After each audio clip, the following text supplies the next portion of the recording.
Welcome to the Hard Signal Podcast, a production of Next Gen Insight. I'm Clayton Tidwell, its founder. Our guest today is Mara Smith, the founder of Inspiro Tequila. Inspiro is a brand Mara has built from the ground up, driven by a belief that tequila could occupy a different space than what she was seeing in the market. In building her brand, she worked closely with the master distiller in Mexico to develop a distinct flavor profile while navigating the operational realities of producing tequila where it legally has to be made. Welcome to the Hard Signal Podcast, Mara. I wonder if you could start us out with a brief origin story for Inspiro and just where you and Inspiro find yourselves today. Yes, thanks for having me. So I am a newcomer to the spirit industry, although some people have been in this industry for a really long time and worked their way up. This was newer for me. In my former life, I was a lawyer at a large law firm. Then I worked in corporate strategy at a Fortune 500 company, and then a stay-at-home mom for many years. And so this is not only a big pivot for me, but also a reentry into the workforce. So I founded Inspiro Tequila in February of 2020. And it happened kind of upon the discovery that as a tequila drinker, everything I was drinking contained undisclosed additives. I did not know that they use sweeteners and glycerin and coloring in the vast majority of tequilas. And I thought I was drinking something that was, a little better for me as far as an option as, for an adult beverage. So I discovered that everything had additives, but I still wanted an additive free tequila with a taste profile that appealed to me. So still had some of those sweeter notes, but not artificially sweetened. And I wanted to address what I thought was like a really large consumer base, which is female consumers. I didn't think I was the only one who was choosing tequila, and it ends up that I'm not. About 50% of all tequila drinkers are female, and women make the vast majority of all purchasing decisions. I saw this as a really large consumer base that I thought was, kind of untapped in this particular industry. I had the impeccable timing of finally getting started in February of 2020, and then the world shut down. Couldn't get to Mexico for production for a pretty long time. Our first run was completed and we had everything bottled and brought into the United States. As you mentioned, it has to be done at appellation of origin in certain regions of Mexico. And that was end of 2021. And then we launched my home state of Illinois in May of 2022. So that was really kind of when we got started and got in the market. At this point, we're now in 10 states. So we've done a lot of growth since we got started. And it's been a growth and a lot of hard work to get there. I can only imagine, yes. So, as most anyone is aware, the production and sale of alcohol comes with added complexity and quite a bit of regulatory compliance. So, and adding on to that, we mentioned that production of agave tequila and the requirement that it's solely a product of Mexico. So, Mark, could you give our audience a bit more depth here as to what an entrepreneur such as yourself might go through to begin a tequila business, and then walk us through the production, through the importation, and the distribution cycle at Inspiro? Yes, great. These are all really great questions. Hopefully, I won't bore everyone with all the intricacies. But I get so much outreach actually from people who want to enter the spirits industry, start a company.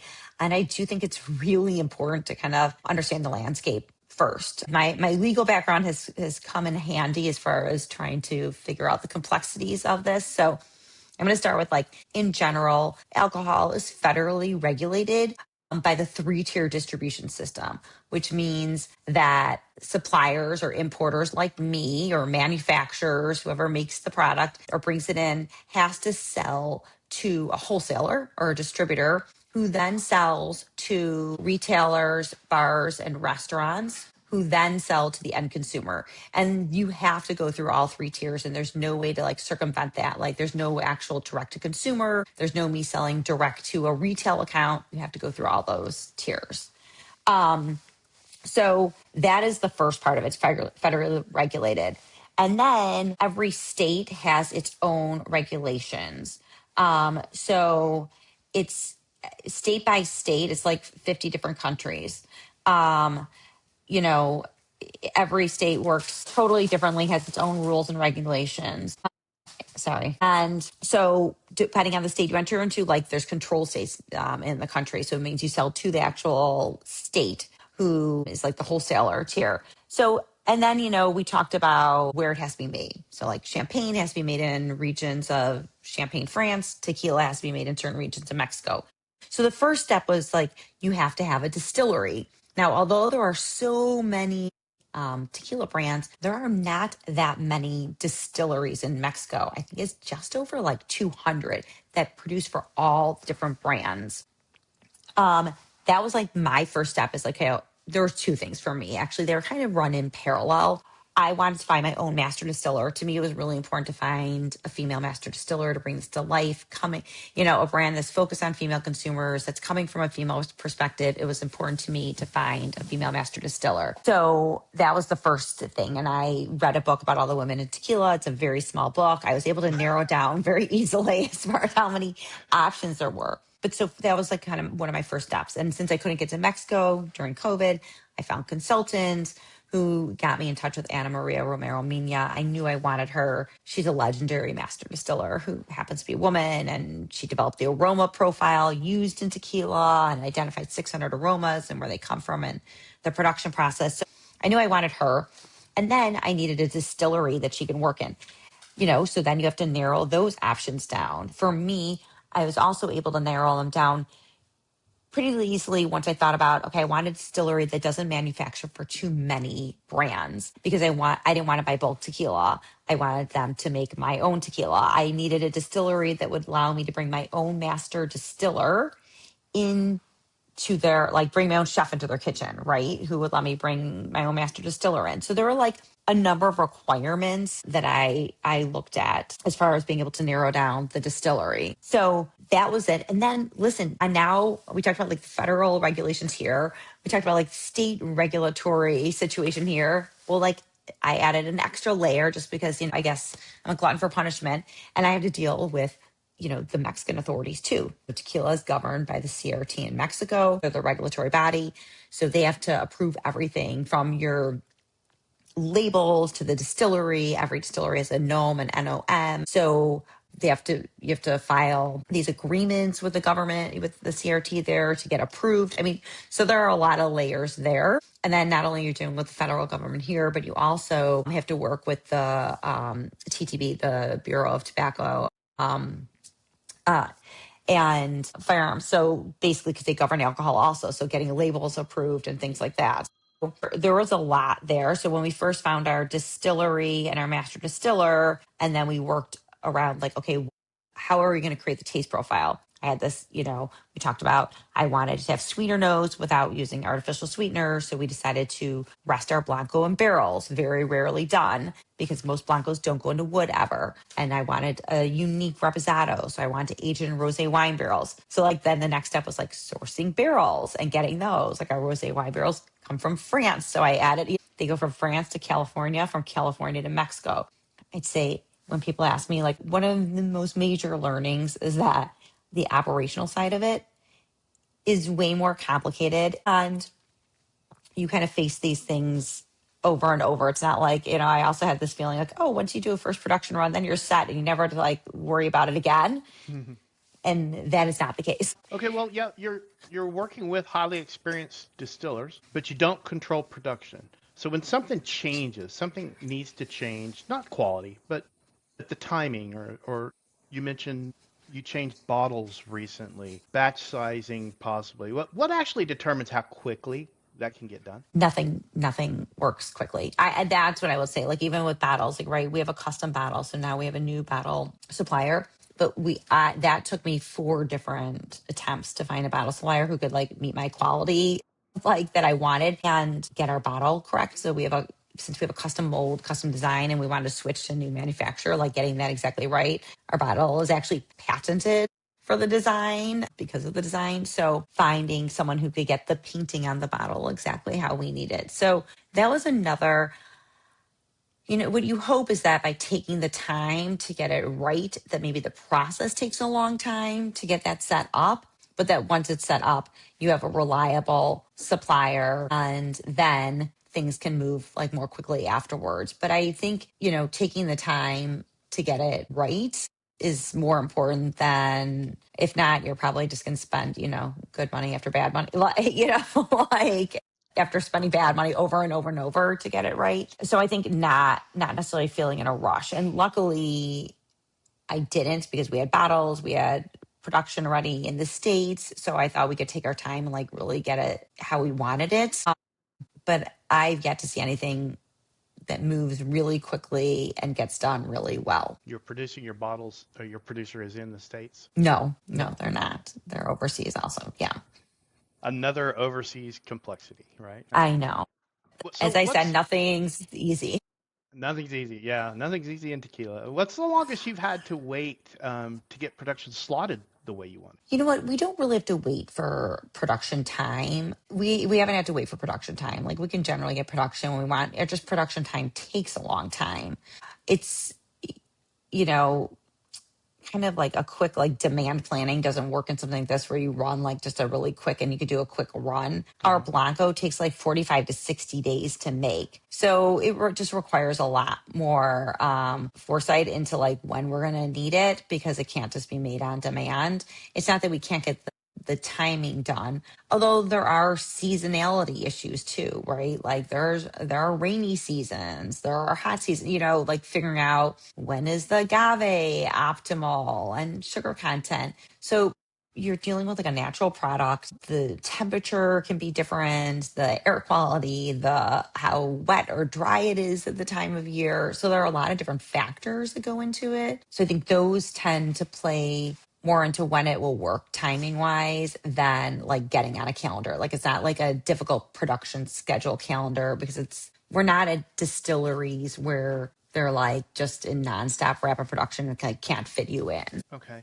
So is it more fair to say then you produce when on the production side it's more optimal, you'll then take your inventory from that optimized production timing and then you'll import it and sit on your inventory in the US until your distributors pick it up. Yes. Like for me, I had more of a comfort level of having more inventory here than worrying about the timing of like how long it would take, especially, listen, we've had unique circumstances before I had this like fear that tariffs may apply, which they don't apply to tequila or mezcal. But when I was concerned about that, I made sure to get product in, like a bunch of extra product in quickly. So I thought it would be better just to make sure it was here.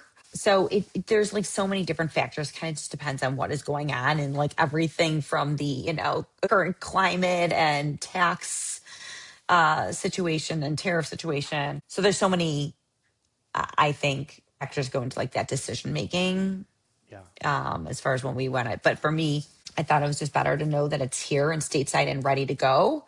Even, I did it also because I knew we were changing distilleries. That was another factor. We moved and changed distilleries for our last production run, and permitting and getting the licenses and everything's taken a very long time from the authorities in Mexico. So I knew I wanted to make sure I had all the other product out and done and had enough product here from the other distillery so that didn't feel like really rushed to get it done at the new distillery. So I was unaware that tequila was not impacted by the tariffs. So that was an exception right off the bat. Well, we weren't sure what would happen, but it falls under the US Mexico Canada agreement. So products Mm. that have to be made in certain regions, because it does have to be made to Yeah. be 100% agave in Mexico. So, but at the time we didn't know if it was Right. going to be excluded or not. Yeah. So I was panicking. I remember, an entire spring vacation trying to get trucks over the border that were stuck in traffic for miles and miles and miles. Oh man. Yes. Yeah.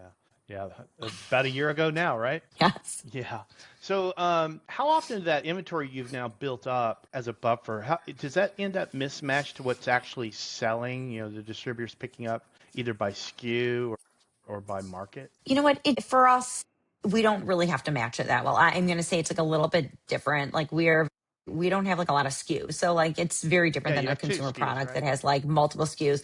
We have two main SKUs. We have a third that was like a special release. There Yeah. was not a lot of product in it. It's not on our regular. So with two core SKUs, that's not really an issue as far as like matching it.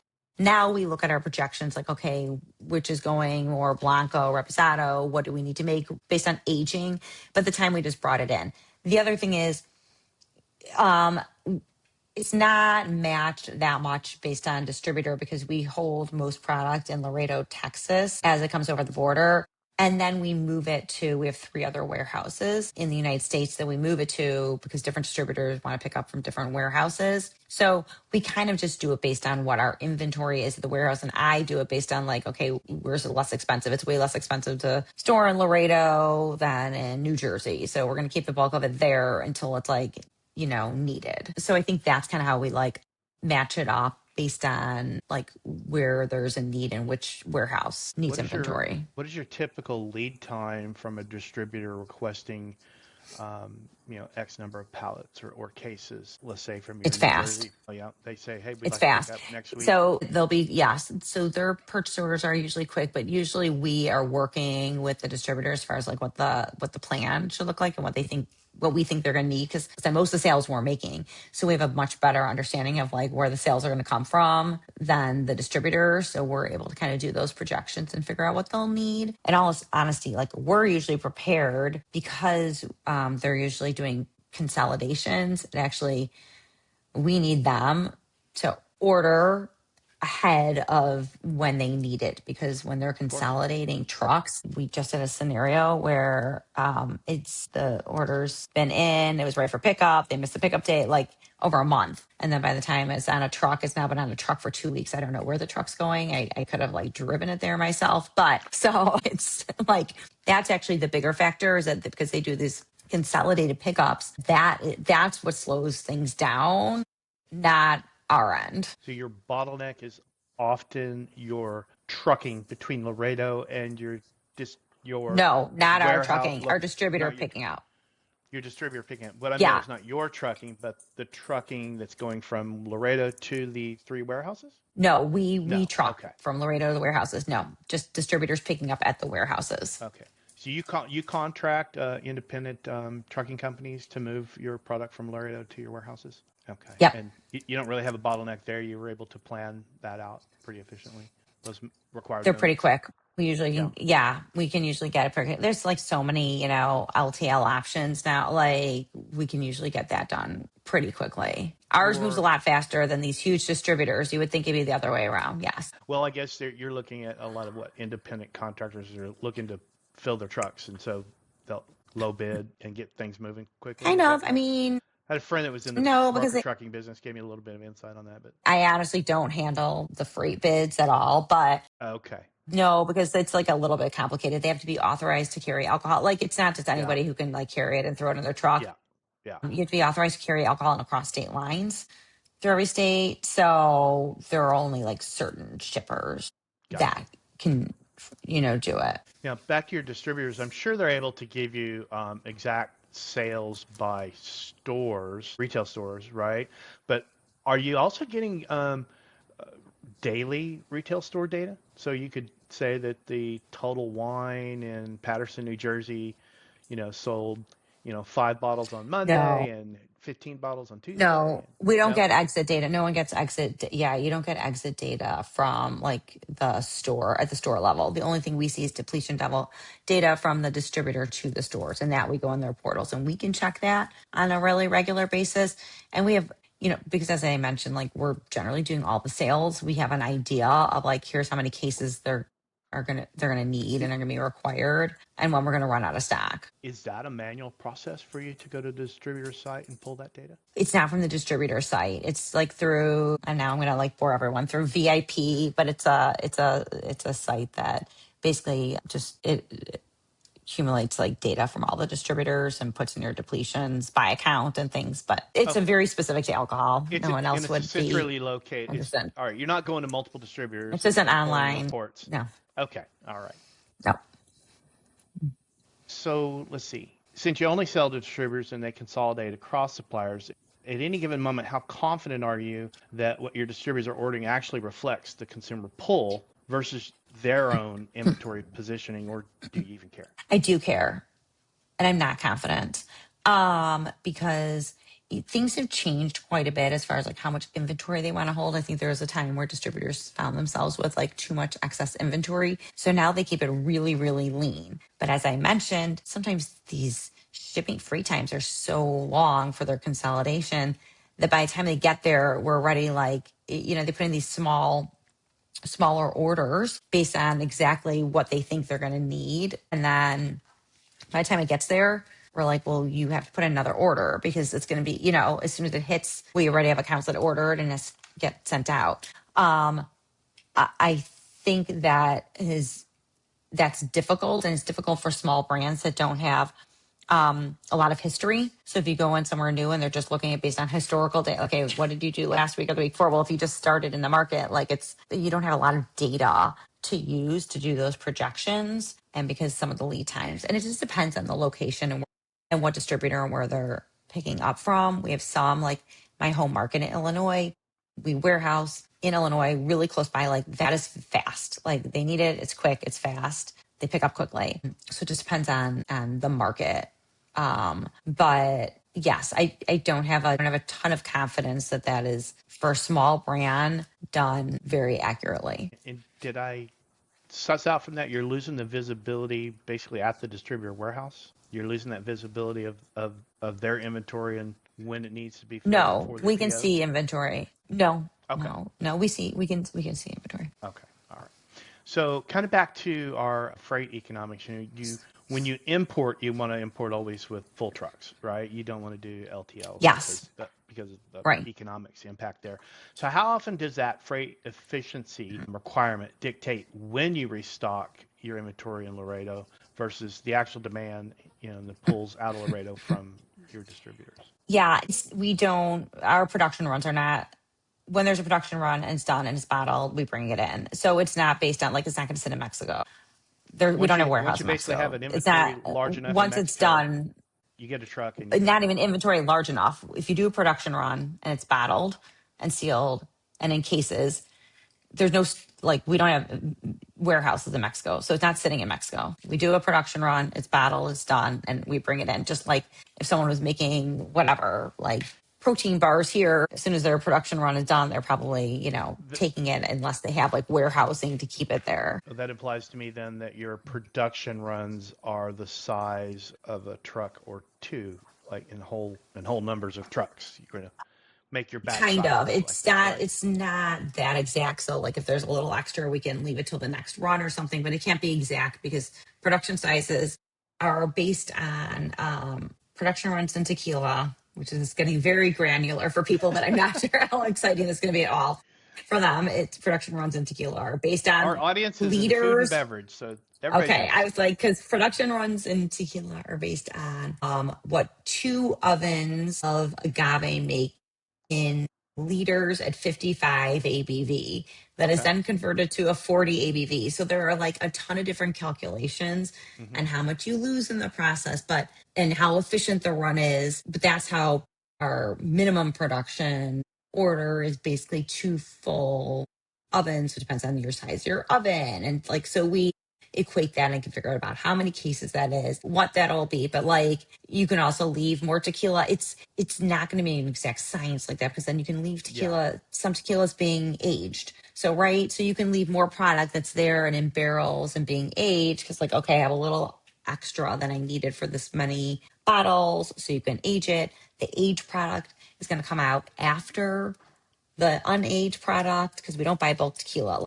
That exact science that can only be done if you're buying bulk tequila and you're like, I want you to fill this many bottles. I want you to fill, you get 2,100 cases in a truck.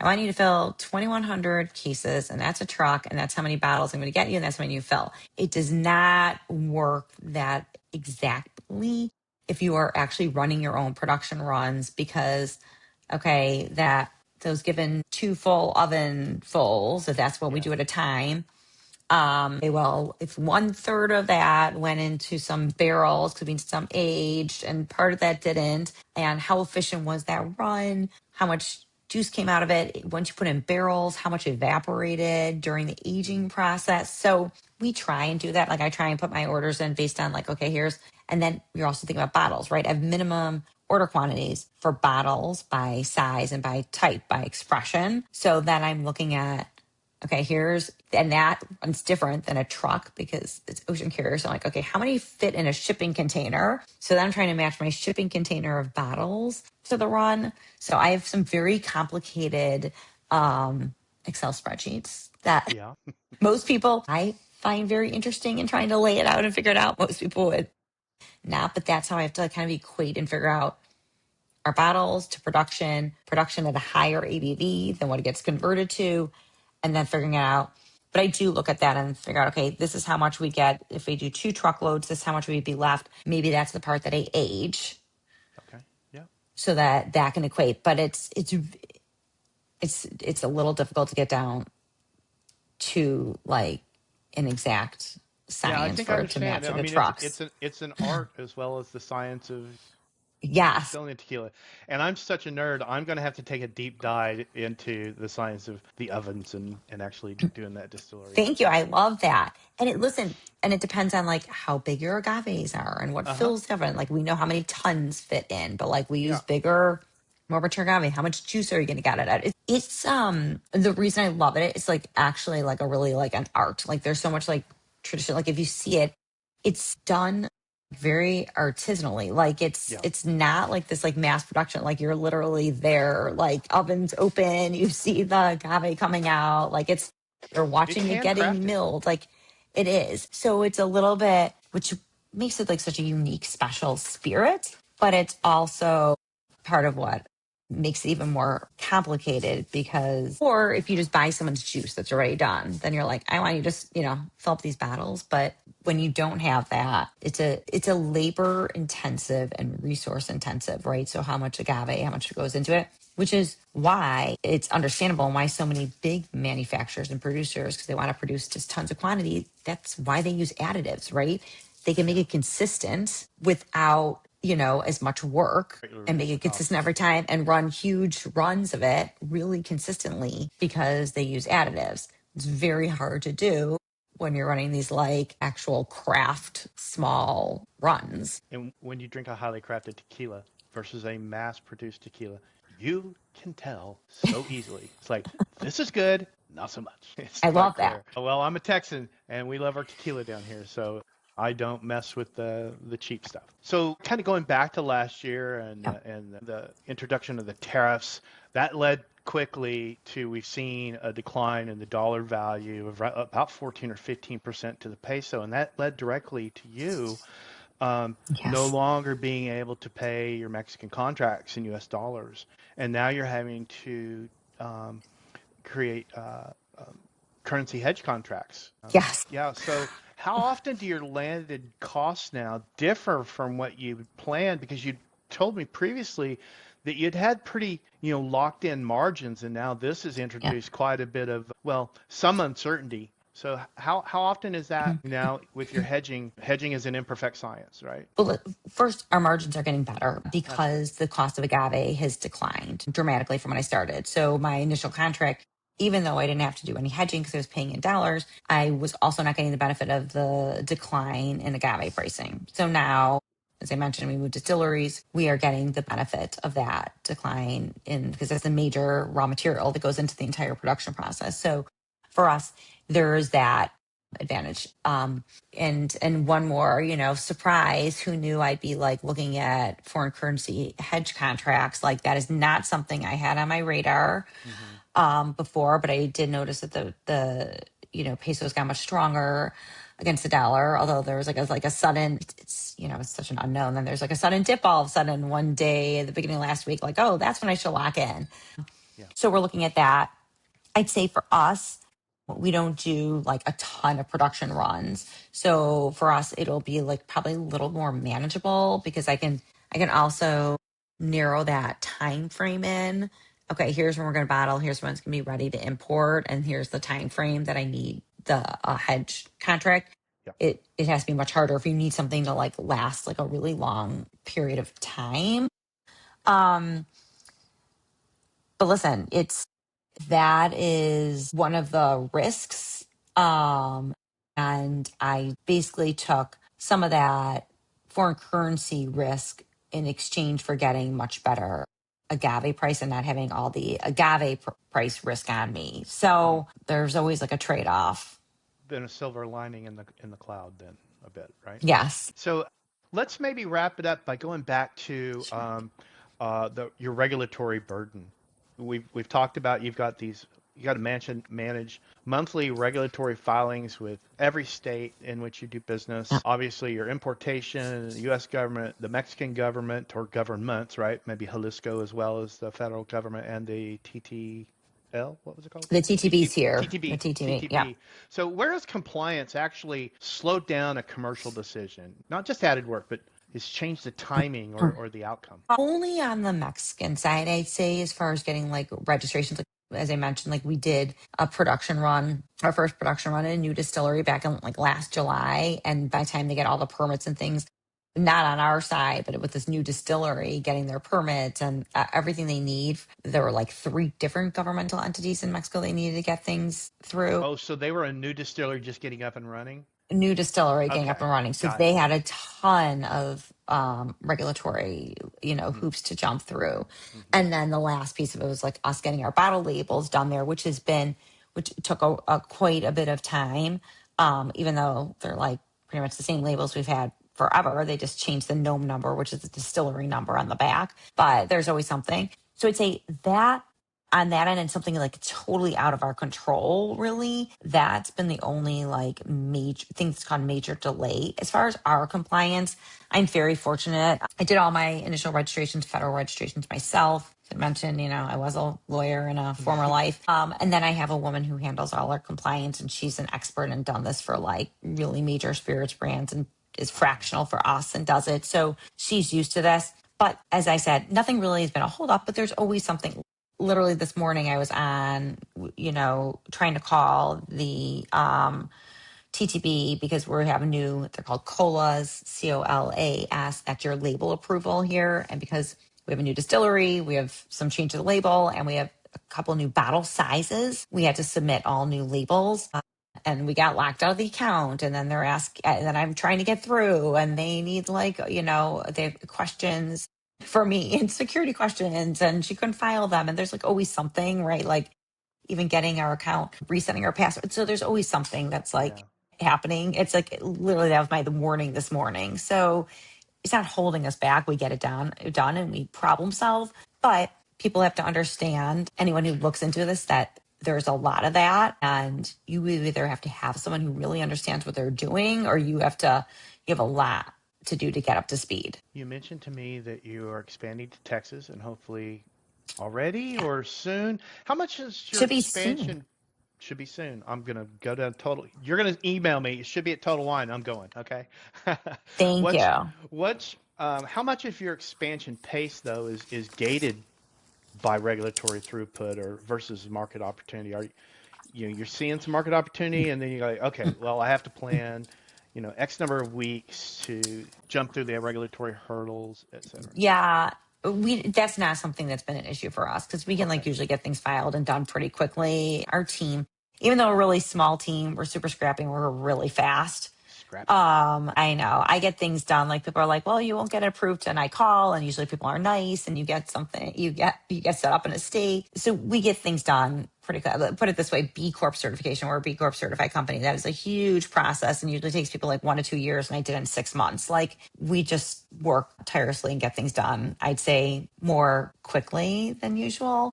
But so that's never been the holdup. Like we ready, usually all the states we want to be in, we're registered ahead of time. We know where we want to be and we get the registrations done. So that basically then says that you're not held back by compliance when you want to expand to a new state. It's just okay. Well, that's good. That's good. Well, Mara, I think we've taken up a little bit more time than we had planned. So this sounds like a good place to end. I want to thank you so much for joining me here on the Hard Signal podcast, and thank you so much for your time. And anyone listening should like reach out. Obviously, if you want to know anything about entering the alcohol space or the complexities, reach out. Yeah, and down in the link below of here on the YouTube page, we'll have a link to Inspiro Tequila. You can read all about her story and see and buy her products Thank you. from there. They sound delicious, and I can't wait to taste them myself. So, Mara, I thank you appreciate very it. much. Thank you.